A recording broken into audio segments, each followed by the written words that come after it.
Okay, तो आज का आपका टॉपिक है evolution of microbial stability of formulation. ये आज हम कवर करेंगे यूनिट 5 माइक्रोबायोलॉजी का सेकंड लास्ट टॉपिक। अगर आपको पुराने लेक्चर देखने हैं तो मैंने प्लेलिस्ट की लिंक जो है डिस्क्रिप्शन में दे रखी है, और अगर आपको पीडीएफ डाउनलोड करनी है तो मैंने टेलीग्राम की लिंक जो है डिस्क्रिप्शन में दे रखी है। आप वहां से जुड़ सकते हो, डाउनलोड कर सकते हो।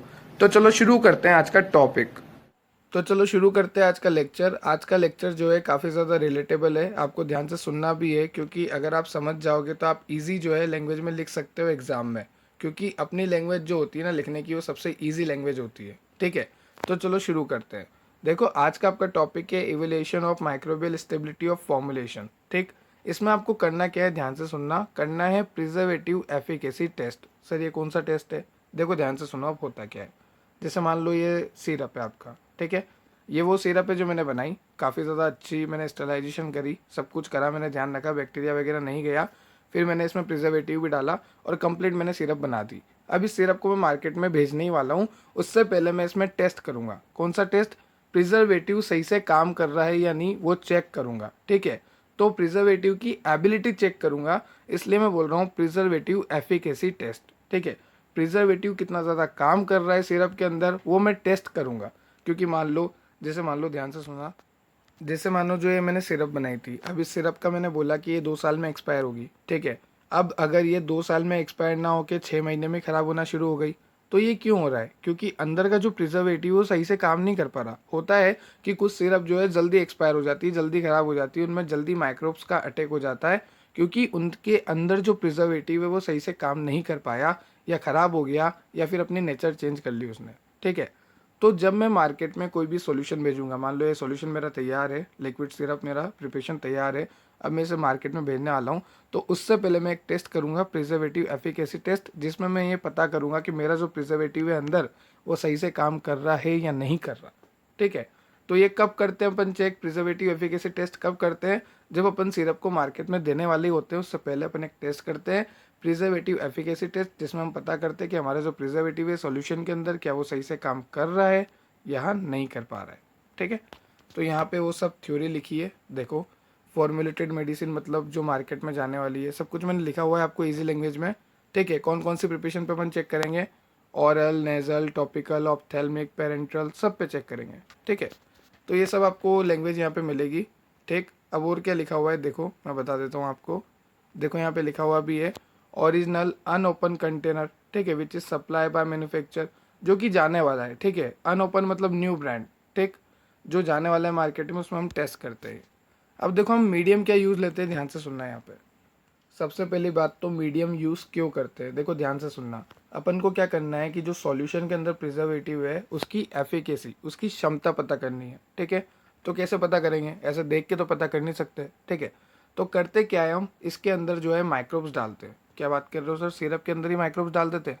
हाँ भाई, डालते हैं, क्योंकि अपन चेक करते हैं कि जो अंदर प्रिजर्वेटिव है, वो माइक्रोब्स जाने के बाद वो प्रिजर्वेटिव माइक्रोब्स को किल कर पा रहा है या नहीं कर पा रहा, इसलिए हम माइक्रोब्स डाल देते हैं। अब ऐसा तो है नहीं कि हवा में मुट्ठी भर के माइक्रोब्स डाल देंगे, ऐसा भी नहीं होने वाला। तो मीडियम में पहले माइक्रोब्स को ग्रो कराना पड़ेगा।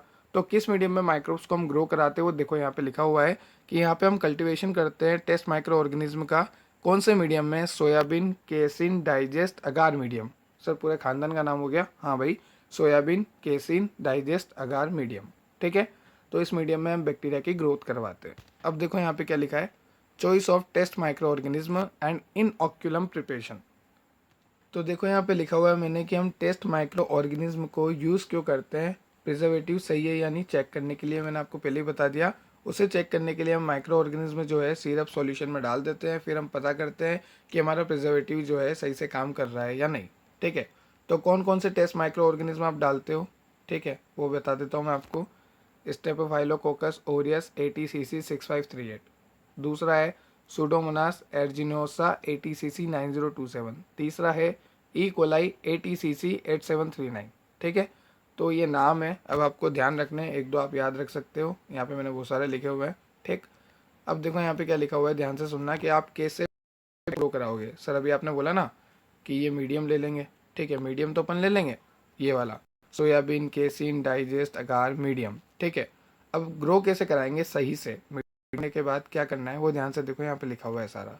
कौन कौन से लेने बैक्टीरिया, माइक्रो ऑर्गेनिज्म ही यहाँ पे लिखे हुए हैं कि ये सब आप ग्रो करा सकते हो। अब देखो यहाँ पे क्या लिखा हुआ है, तो देखो यहाँ पे क्या लिखा हुआ है कि इंक्यूबेट करना है। किसको इंक्यूबेट करना है, मान लो यहाँ पे जो है आपने मीडियम डाला, ठीक है, और बैक्टीरिया को ग्रो करवा दिया, ठीक। तो अब इस बैक्टीरियल कल्चर को आपको क्या करना है, 30 से 35 डिग्री सेल्सियस पे 18 से 24 आवर मतलब 1 दिन तक लगभग आपको इंक्यूबेट करके रखना है ताकि वो अपना नंबर बढ़ाए, ठीक है। फिर उसको आपको क्या करना है, अच्छे से हार्वेस्ट करना है, बैक्टीरिया को खिलाना पिलाना है मस्त, ठीक है। और ये सब किस में करना है, स्टेराइल सेलाइन सॉल्यूशन में। क्या यूज़ करना है आपको यहाँ पे, स्टेराइल सेलाइन सॉल्यूशन यूज़ करना है, ठीक है। और बैक्टीरिया को मस्त खिलाना पिलाना है, सबसे पहले मीडियम दे देना, फिर आप इंक्यूबेट कर देना इतना टेम्परेचर इतने दिन, स्टेराइल सेलाइन सॉल्यूशन का यूज़ करना है, इतना याद रखना है आपको। हार्वेस्ट करना है, बैक्टीरिया को खिलाना पिलाना है मस्त, ठीक है।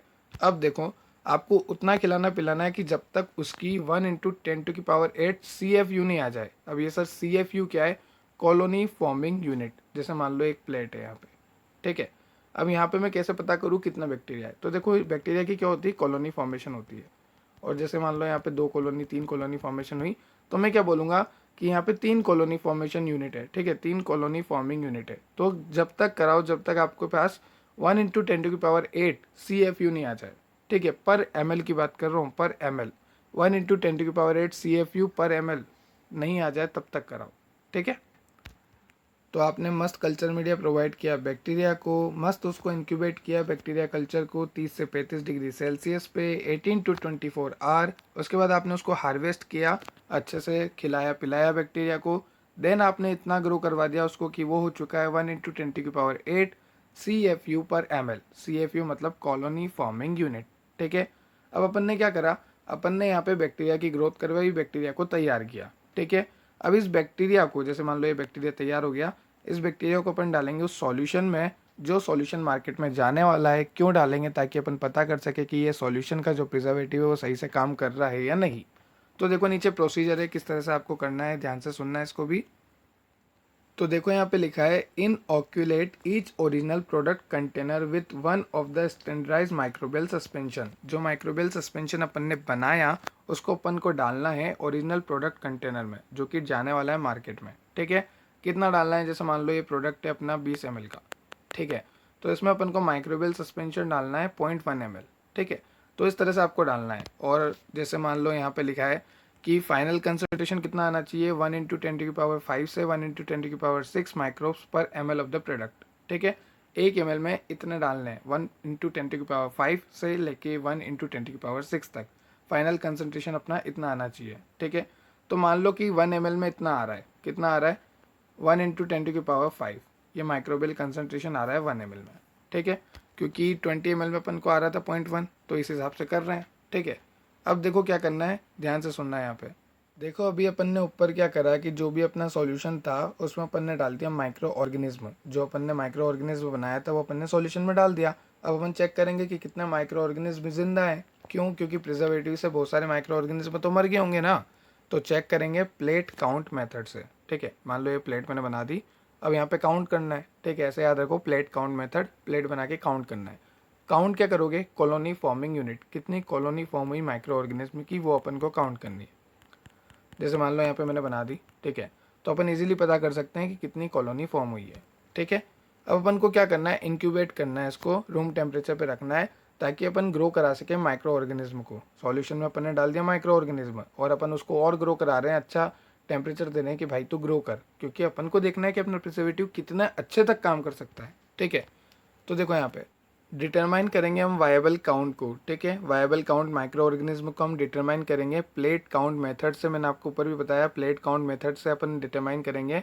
और यहाँ पे अपन चेक करते रहेंगे 7 दिन में, 14 दिन में, 28 डेज में, ठीक है, कि कितने माइक्रो ऑर्गेनिज्म ग्रोथ हो रहे हैं, माइक्रो ऑर्गेनिज्म ग्रोथ हो भी पा रहे हैं या नहीं हो पा रहे, या बहुत ज़्यादा ग्रोथ हो जाएगी माइक्रो ऑर्गेनिज्म की, तो वो अपन चेक करते रहेंगे टाइम इंटरवल में।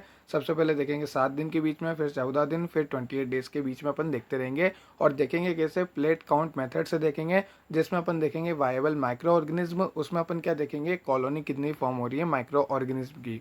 ये बात आपको समझ में आ गई होगी, ठीक है। तो यही सब यहाँ पे लिखा हुआ है, ठीक।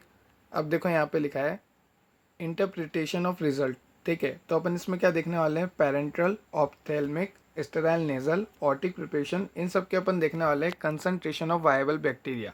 अगर मान लो इनिशियल कंसंट्रेशन कम थी और 7 दिन के बाद भी इनिशियल कंसंट्रेशन वैसी की वैसी ही है, जैसे मान लो इसमें इनिशियल कंसंट्रेशन माइक्रो ऑर्गेनिज्म की बहुत कम थी, ना के बराबर थी, और फिर मैंने इसमें डाल दिया माइक्रो ऑर्गेनिज्म और अपने प्रिजर्वेटिव ने बहुत अच्छे से काम करा और माइक्रो ऑर्गेनिज्म की कंसंट्रेशन को बढ़ने ही नहीं दिया या बहुत कम बढ़ने दिया, ठीक है, 7 दिन के बाद, ठीक।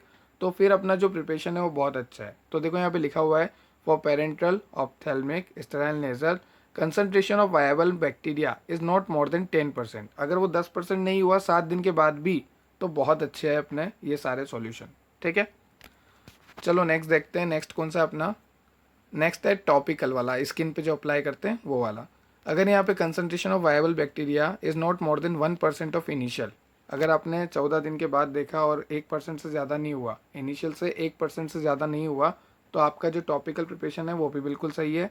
और वैसे ही ऑरल के लिए देखेंगे अपन, देखो ऑरल के लिए क्या लिखा हुआ है, not more than 10% of initial concentration, जो इनिशियल कंसंट्रेशन थी माइक्रो ऑर्गेनिज्म की, अगर 14 दिन बाद, जैसे मान लो इनिशियल कंसंट्रेशन इतनी सी थी, अगर 14 दिन बाद वो 10% नहीं हुई इनिशियल की, अगर ये 10% नहीं हुई इनिशियल की 14 दिन बाद भी अपन ने जब माइक्रो ऑर्गेनिज्म डाल दिया तो भी 14 दिन बाद भी 10% नहीं हुई इनिशियल की, तो अपना जो ऑरल प्रिपरेशन है वो बहुत अच्छा है, ठीक है। तो ये था आज का आपका लेक्चर यूनिट 5 माइक्रोबायोलॉजी का। अपने यूनिट 5 माइक्रोबायोलॉजी में एक टॉपिक और रह गया है एनिमल सेल कल्चर, तो वो भी बहुत जल्दी खत्म हो जाएगा, ठीक है।